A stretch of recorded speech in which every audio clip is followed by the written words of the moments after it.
साथियों नमस्कार, मैं हरिश्चंद्र बर्णवाल। कर्नाटक चुनाव को लेकर कुछ ऐसी खबरें सामने आई हैं जो हर किसी को चौंका इसलिए रही है कि जो काम पहले पर्दे की ओट में होता था वो ख़त्म कर दिया गया है। इतनी बेशर्मी, इस तरह से चीज़ें हो रही हैं जो मतलब कोई भी हो, वो भारतीय अगर है, वो किसी भी इकोसिस्टम का है, वो किसे भी सपोर्ट करता है, लेकिन उसे शर्म आ रही है। मैं आपको स्क्रीन पर कुछ पॉइंट्स दिखाता हूँ। वो पॉइंट्स अलग अलग खबरें हैं, लेकिन सब की सब खबर कर्नाटक चुनाव से जुड़ी हुई है, कांग्रेस की जीत से जुड़ी हुई है। मैं कुछ पॉइंट्स आपके सामने रख रहा हूँ, कुछ चीज़ें समझ लीजिए। पाकिस्तान के कुछ हिस्सों में, कुछ लोगों में जश्न का माहौल है। कैसे, ये मैं अभी आपको दिखाऊंगा। और जैसे ही कांग्रेस ने ये चुनाव जीत लिया, जो पहला काम शुरू हुआ है ना, जानते क्या हुआ है? भगवान राम और बजरंग बली के पोस्टर उतार दिए गए हैं। और जिनके घर से उतारा गया है ना, वो कोई सामान्य नेता नहीं है, पूर्व मुख्यमंत्री हैं, आखिरी चुनाव लड़ रहे थे।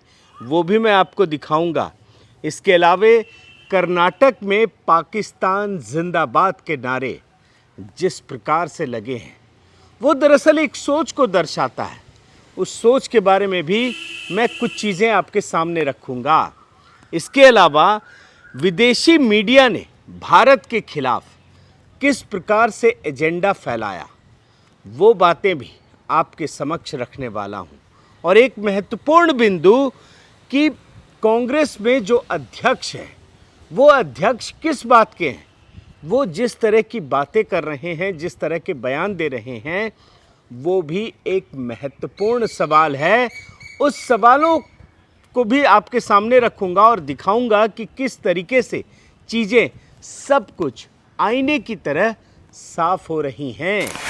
चलिए अब खबरों से शुरू करते हैं और एक एक करके आपको खबरें दिखाते हैं। क्यों मैंने ये पॉइंट्स आपके सामने रखे हैं, वो आपको मैं बताता हूँ। सबसे पहले आप स्क्रीन पर इस प्रोफाइल को देखिए। ये एक पाकिस्तानी एक्ट्रेस हैं। इनका नाम जानते हैं क्या है? इनका नाम है सहर सिनवारी। ये सामाजिक कार्यकर्ता बताती हैं खुद को। बड़ी विवादास्पद है, कई विवादास्पद चीज़ें तो आपने भी देखी होंगी, लेकिन मैं कर्नाटक चुनाव से जुड़ी हुई कुछ चीज़ें आपके सामने रखता हूँ। आप एक एक करके इन चीज़ों को देखना शुरू कीजिए। देखिए, इन्होंने सलमान अंसारी के एक ट्वीट को रीट्वीट किया है। सलमान अंसारी ने क्या ट्वीट किया है कि कर्नाटक में कांग्रेस की जीत के बाद पाकिस्तान जिंदाबाद के नारे लग रहे हैं। और इन्होंने रीट्वीट करते हुए जानते हैं क्या लिखा है? This victory of Congress in Karnataka is actually a victory of Pakistan. माने कांग्रेस की जीत पाकिस्तान की जीत है। आगे बढ़िए। इसके बाद लिखती हैं, जो मज़ा बीजेपी की हार में है, वो ना सुर में है न ताल में है। फिल्मी है तो ऐसे ही लिखेंगी ना। इसके बाद ट्वीट करती हैं, आओ सब सेलिब्रेट करें बीजेपी की हार। बताइए, भाजपा की हार पे पाकिस्तान में सेलिब्रेट करेंगे? भैया आपको क्या मिल रहा है? कोई कुछ ना कुछ तो जुड़ाव होगा ना। और आगे बढ़िए, आप देखिए सहर शिनवारी क्या लिख रही हैं। Indian national Congress is ambassador of Pakistan in India. बताइए, पाकिस्तान में जो है पाकिस्तान के प्रवक्ता बता रही हैं कांग्रेस को भारत में ये हाल है, ये ट्वीट कर रही हैं। इसके अलावा लिखती हैं, बेंगलोर बनेगा पाकिस्तान। अब आप दोस्तों देखिए, एक सवाल उठ सकता है कि एक पाकिस्तानी एक्ट्रेस जो सामाजिक कार्यकर्ता बताती है और जिसे मैं खुद भी विवादास्पद बता रहा हूँ, उसके ट्वीट को इतना तवज्जो क्यों देना? सवाल जायज़ है। आप अगर ये सोच रहे हैं तो आप सही सोच रहे हैं कि क्यों उठाया जाए, लेकिन जानते हैं ये सवाल उठना इसलिए बेमानी है क्योंकि अगर पाकिस्तान की एक्ट्रेस, जहाँ पर इतनी परेशानी है, उसके बाद भी अगर वो खुशी जाहिर कर रही है और कांग्रेस की तरफ से, कांग्रेस के सीनियर नेताओं की तरफ से इसका कोई जवाब नहीं आता है, तो इस बात की जो भूमिका है ना, वो कहाँ छिपी है? मैं आपको एक बाइट सुनाता हूँ। ये बाइट जानते हैं किसकी है? कांग्रेस के दिग्गज नेता मणिशंकर अय्यर की। ये पाकिस्तान जब गए थे ना, तो जानते हैं पाकिस्तान के एक टीवी चैनल से ये कहते हैं कि आप मोदी जी को हटाइए और हमको लेकर आइए, फिर देखिए सारी चीज़ें कैसे ठीक होती हैं। और आप ये बयान सुनिए, ये उसी पाकिस्तानी चैनल को दिया हुआ इंटरव्यू है। एक छोटा सा हिस्सा सुना रहा हूँ, आप सुन लीजिए। हमें ले आइए, इनको हटाइए। तो देखा आपने। अब इस बयान के बरक्स जब आप पाकिस्तानी एक्ट्रेस की ट्वीट्स को देखेंगे तब आपको समझ में आएगा कि हालांकि इस पर बातचीत करना कुछ लोगों को बेमानी लग सकता है, लेकिन इसके बहुत ही गहरे मायने हैं। अब आपको एक मज़े की चीज़ दिखाता हूँ। पाकिस्तान में कितनी परेशानी आप जानते हैं ना, गृह युद्ध जैसे हालात हैं, खाने पीने का संकट है, वहाँ की आर्मी और पॉलिटिकल जो पार्टी है इमरान खान की, जनता, उसके बीच जो है जंग चल रही है, फिर भी वो जश्न मना रहे हैं। इधर भारत की आपको एक चीज़ दिखाता हूँ। कांग्रेस पार्टी के नेताओं के घर से जो भगवान राम के पोस्टर हैं, बजरंग बली के पोस्टर हैं, वो उतरने शुरू हो गए। चुनाव खत्म, बजरंग बली से अब क्या लेना देना। अब आपको मैं विजुअल दिखा रहा हूँ, आप देखिए। ये जो कांग्रेस के दिग्गज नेता सिद्धारमैया, पूर्व मुख्यमंत्री, इस बार भी सबसे बड़े दावेदार हैं, उनके घर के बाहर बजरंग बली के पोस्टर लगा दिए गए थे भगवान राम के। क्यों? क्योंकि इन लोगों के मैनिफेस्टो में था। इन्हें लगा कहीं हिंदू वोट छिटक ही ना जाए। जब सारे हिंदू वोट छिटक जाएंगे तो वोट क्या सिर्फ एक धर्म के लोगों के लेकर के आप जीत जाएंगे? नहीं जीतेंगे। तो हिंदुओं में कन्फ्यूज़न फैलाने के लिए, जो मैंने पिछले वीडियो में भी दिखाया था, और आप देखिए कि क्या जीत के बाद आप कुछ दिन के लिए छोड़ नहीं सकते थे।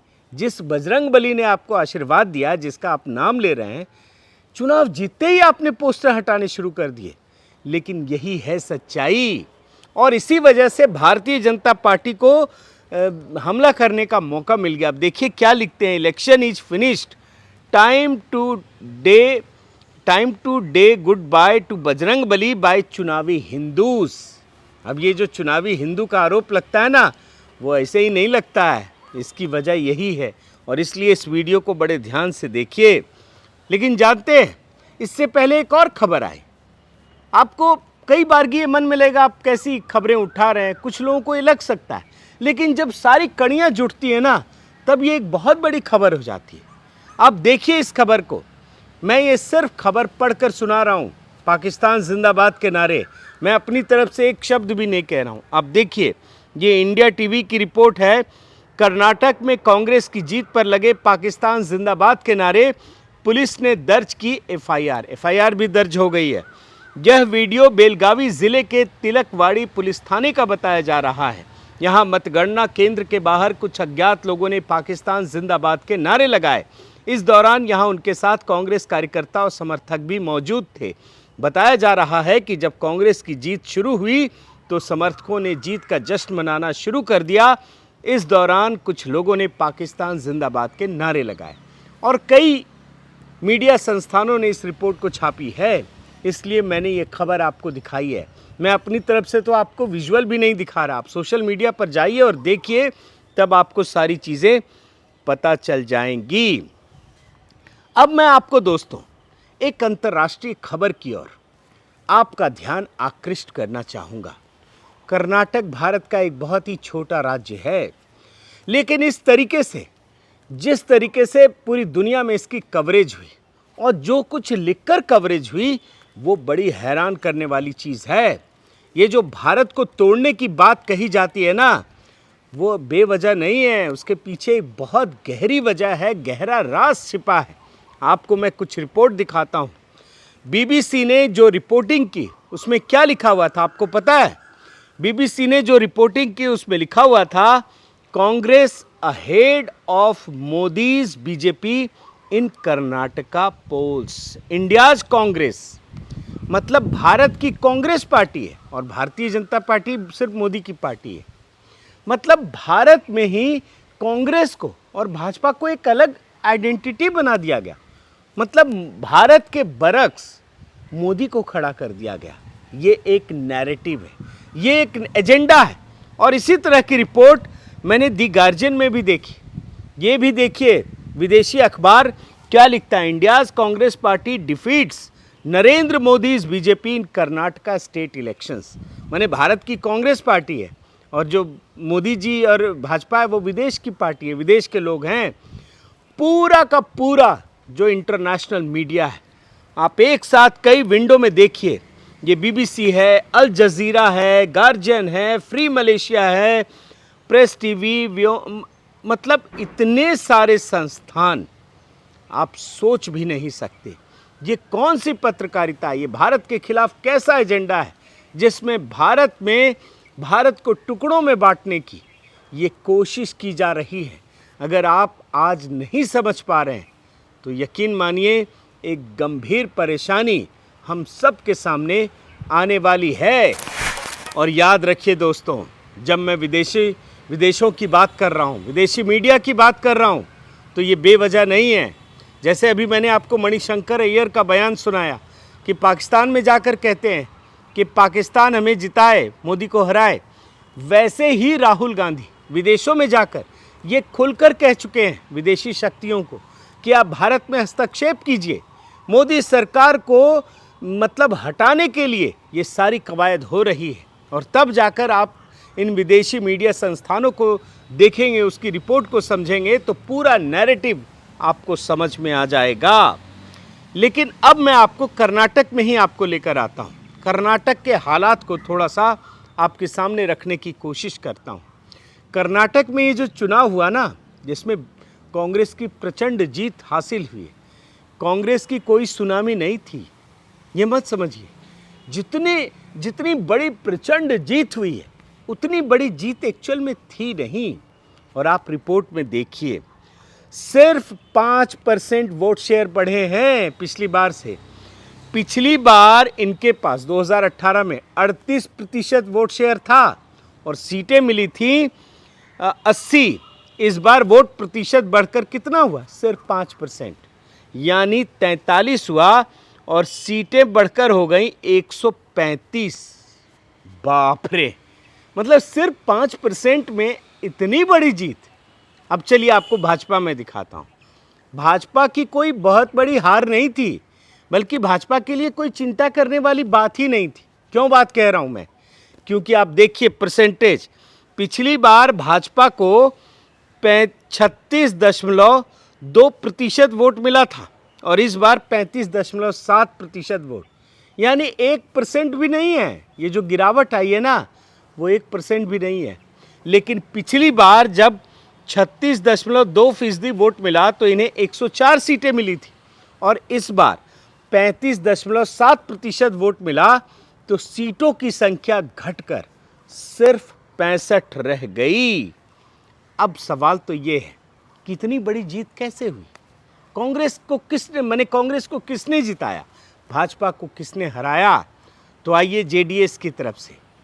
जेडीएस पिछली बार इन्हें 18% वोट मिला था और सीट मिली थी 37 और इस बार 5% वोट घट गया, 5% घट गया। परसेंटेज है 13% वोट मिले और सीटें मिली 19।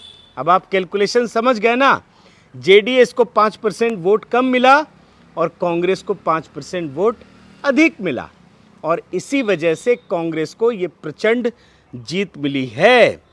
लेकिन दोस्तों, इसमें एक और एंगल आपको समझाना बहुत ज़रूरी है। ये जो 5% वोटों का शिफ्ट हुआ है वो कौन है?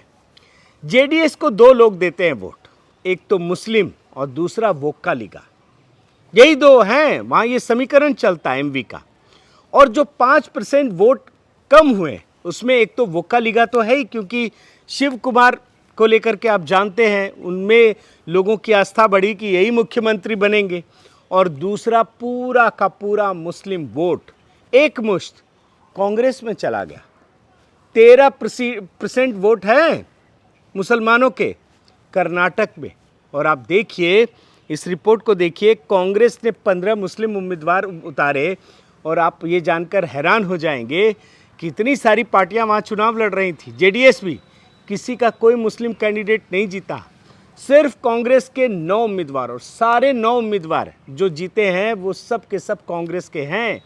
यहाँ तक कि ओवैसी की पार्टी और एसडीपीआई, जो पीएफआई का पॉलिटिकल विंग है, उसको कुछ नहीं मिला। तो ये जो पॉलिटिकल कॉन्शियसनेस है मुस्लिम का कि भाजपा को हराने के लिए एक ध्रुवीकरण हो गया, वो बहुत बड़ा फैक्टर साबित हुआ। आप ये बात समझ लीजिए।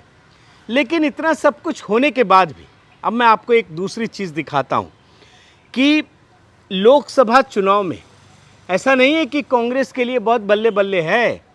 ये जो कहते हैं ना, आप रिपोर्ट देखिए कि blessings in disguise, BJP Karnataka defeat is a blessings in disguise.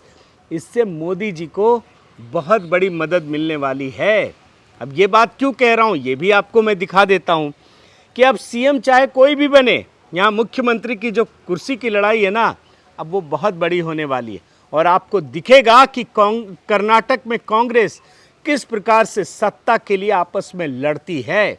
और जो लड़ती है ना, आप देखिए ये रिपोर्ट मैं आपको दिखाता हूँ। सिद्धारमैया हो या डीके शिव कुमार हो, दोनों के घर के बाहर पोस्टर लग गए, समर्थकों का हुजूम इकट्ठा हो गया, नारेबाजी हो रही है कि ये मुख्यमंत्री बनेंगे, ये मुख्यमंत्री बनेंगे। बहुत सारी रिपोर्ट्स हैं, आप देख सकते हैं।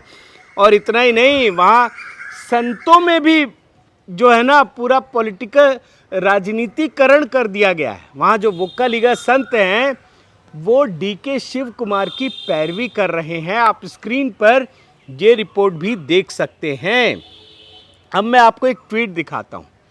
बड़े वरिष्ठ पत्रकार हैं, इनका नाम है आर राजगोपालन। ये बताते हैं कि कांग्रेस को जितने विधायकों की जीत मिली है उसमें 85 शिव कुमार के साथ हैं, 52 सिद्धारमैया के साथ हैं। लेकिन जो लोग तय करेंगे, जिनको ऑथोराइज किया गया है, उनको ऑथोराइज किसको किया गया है? कांग्रेस के अध्यक्ष को किया गया है। लेकिन फैसला कौन करेगा? फैसला तो गांधी परिवार के 3 सदस्य ही करेंगे। और ये बात जो ये लिख रहे हैं ना, ये पुष्टि भी हो गई। आप हैरान हो जाएंगे। अभी तक जो चीज़ें कांग्रेस में पर्दे की ओट में हो रही थी वो खुलकर सामने आ गई हैं। और याद रखिए दोस्तों, आपको एक बात मैं आपको बताता हूँ। मनमोहन सिंह को जैसे कहते हैं ना कि रबर स्टाम्प बना के रखा था, वैसे ही इनको भी रखा गया है। और ये खुद इनके बयान से, जो कांग्रेस अध्यक्ष हैं, इनके बयान से ही साफ हो जाता है। आपको मैं इनका एक बयान सुनाता हूँ। ये कहते हैं कि 3 ऑब्जर्वर नियुक्त किए गए हैं जो इन विधायकों से बात करेंगे। जो लड़ाई हो रही है मुख्यमंत्री की कुर्सी के लिए, उसके बाद ये आला कमान मेरे पास आएंगे, आला कमान को रिपोर्ट सौंपेंगे। अरे भाई, आप जब कांग्रेस के अध्यक्ष हैं तो आला कमान कौन है? आप बयान सुनिए, फिर आप जानकर ये हैरान होंगे। सुनिए आप। अभी लोग, तीनों लोग ऑब्जर्वर जाकर जो कुछ एमएलए की राय सुनेंगे, उनकी बात सुनेंगे, उसके बाद हाईकमांड को रिपोर्ट देंगे और हाईकमांड निर्णय लेगा और उचित निर्णय लेगा। देख रहे हैं ना दोस्तों, कांग्रेस के अध्यक्ष कह रहे हैं कि आला कमान तय करेगा। अब जब आप ही कांग्रेस के अध्यक्ष हैं तो आला कमान कौन होगा? लेकिन है गांधी परिवार, जो भले ही किसी पोस्ट पर रहे ना रहे, लेकिन वो आला कमान है, वही सारी चीज़ें तय करता है। और यही बात सामने आ रही हैं। तो इन सारी परेशानियों के अलावा एक और परेशानी है जो मैं आपको दिखा चुका हूँ कि ये जो फ्री की रेवड़ी देनी है ना, वो करोड़ों रुपये, हज़ारों करोड़ रुपये, जो कर्नाटक के बजट का एक बहुत बड़ा हिस्सा है, वो पैसा कहाँ से आएगा? तो ये एक और परेशानी है जो साल भर में दिखेगी। तो कुल मिलाकर दोस्तों, एक बात मैं आपसे ये ज़रूर कहना चाहूँगा कि कर्नाटक में जिस प्रकार से जनता ने अपना मत दिया, प्रधानमंत्री मोदी ने कांग्रेस को जीत की बधाई दी, भारतीय जनता पार्टी ने तमाम बातों के होते हुए कोई ईवीएम का मुद्दा नहीं उठाया, कांग्रेस ने उठाया था, आपको पता होगा। लेकिन भारतीय जनता पार्टी ने ईवीएम का भी मुद्दा नहीं उठाया, कोई मुद्दा नहीं उठाया, बल्कि जनमत को सिरे से स्वीकार किया और ये बताया कि हाँ, मेरी हार हुई है। उसने अपनी हार मान ली, प्रधानमंत्री मोदी ने बधाई दी। इसके बाद क्या होता? इसके बाद तो ये होना चाहिए था कि कर्नाटक में एक नए तरीके का माहौल बनता, नया जोश और उत्साह बनता। लेकिन हुआ क्या? इस नतीजे के बाद से जिस प्रकार से कर्नाटक की राजनीति में झगड़ा, मुख्यमंत्री की कुर्सी के लिए मारामारी, तमाम देश विरोधी शक्तियां जो तस्वीरें दिख रही हैं उसकी बात कर रहा हूँ, और इसके अलावा जो निगेटिविटी सामने आ रही हैं वो निश्चित रूप से भारत की राजनीति के लिए बड़ा ही दुर्भाग्यजनक है। आज जब कर्नाटक की जनता ने कांग्रेस को इतना प्रचंड बहुमत दिया है तो वो भी ये देख रही होगी और देश की जनता भी ये देख रही होगी। तो बहुत बहुत धन्यवाद दोस्तों। 2024 का चुनाव तो अब 1 साल से भी कम वक्त रह गया है, तो ये कर्नाटक चुनाव उसमें भी एक बहुत बड़ी लकीर खींचने वाला है। बहुत बहुत धन्यवाद। आपसे निवेदन है कि आप मेरे इस चैनल को ज़रूर सब्सक्राइब कीजिए, लाइक कीजिए, शेयर कीजिए, कमेंट कीजिए और इस बेल आइकन को प्रेस करना मत भूलिएगा। नमस्कार।